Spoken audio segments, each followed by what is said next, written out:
Hi, so I want to just give some encouragement to the ladies, especially sisters in the body of Christ.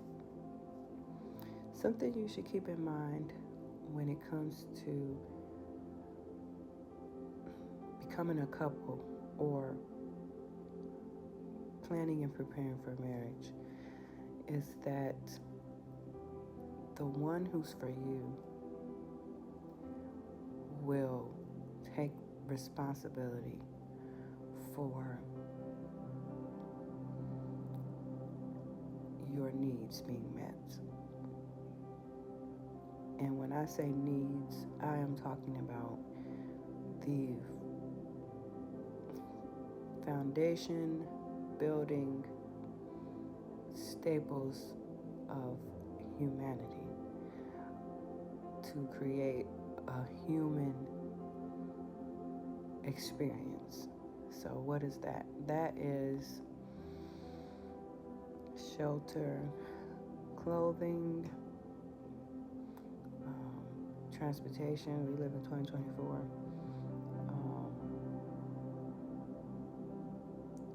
Essential nutrition, such as meals that are not just when they're eating too, but could be when they're not even included in the eating experience. For example, I know that the toxic trait of an evil man would be when he is paying for food for you, is when he's also eating too. So he has to feel that he benefited in that he can't just do it for you without benefits himself or benefiting himself.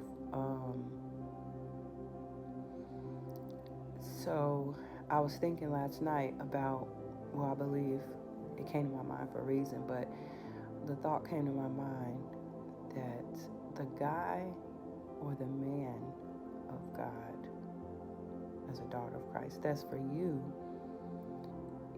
he's going to want to make sure that you are taken care of and and that if you're, say for instance, you can't meet your rent and you call yourself having a full-time, full-blown exclusive relationship with the man, and you make him aware, or in whatever way, he knows that you can't make your rent. He doesn't help you make your rent. What he chooses to do instead is, oh well, you're so stressed, you got so much going on, let's just go out to eat. I'm just going to take you out to eat, just relieve yourself from that stress for a quick second. Well, a quick second didn't solve the issue of sustainability for you and being secure. So, okay, leaving that subject, I recently had to have a hard conversation with someone that I know who's younger than me, a young woman, and she was excited about someone she just met and felt like they would possibly get married soon. And she just met him. And this young lady, I've encouraged to live for God, get past her struggles. She's a born again Christian. She's experienced God, and I'm always encouraging her to get past her struggles, live fully for God. So when she gave me this information, I just couldn't help myself, because I've been learning about just how silly I was in trying to experience courtship and dating and didn't know what I was doing.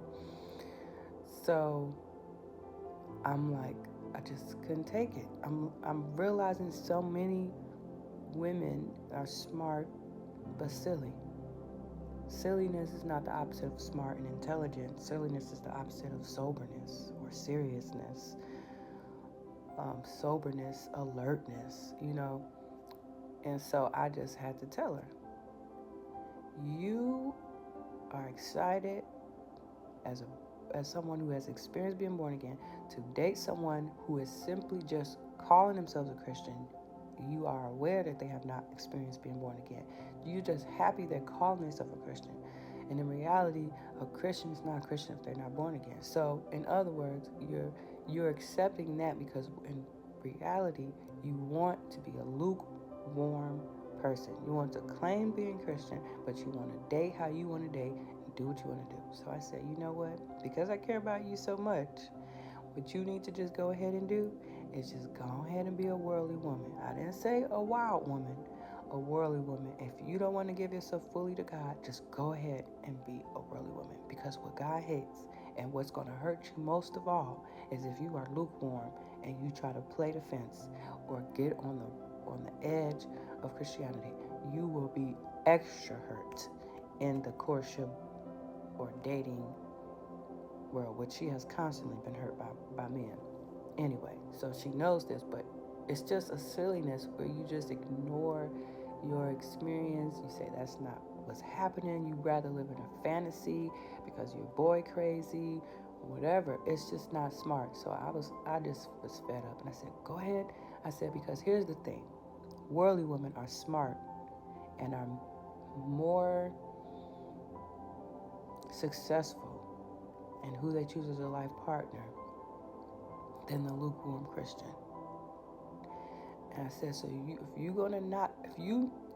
what I'm hearing is, after talking to you for years and years, you really don't want to live for God. You don't want to give yourself over to God. So go ahead and be a worldly person, because lukewarm is just going to make it worse for you. God cannot help you. And I said, I would prefer, and what you should seek to do is be fully for God. But if you're not going to do that, go ahead and be fully worldly, because you're more protected in that than you are being lukewarm. I said, because a worldly woman, not a wild woman, a worldly woman is smart enough to do her research. They read books, they learn, understand what's going on with them emotionally, where they are. They protect themselves. It's safer for them than a lukewarm Christian, because you're sitting there trying to be a Christian, but being silly, doing worldly things. So, of course, they didn't like that. And, of course, they heard something I didn't even say. So, but I just got fed up. And God knew what I meant.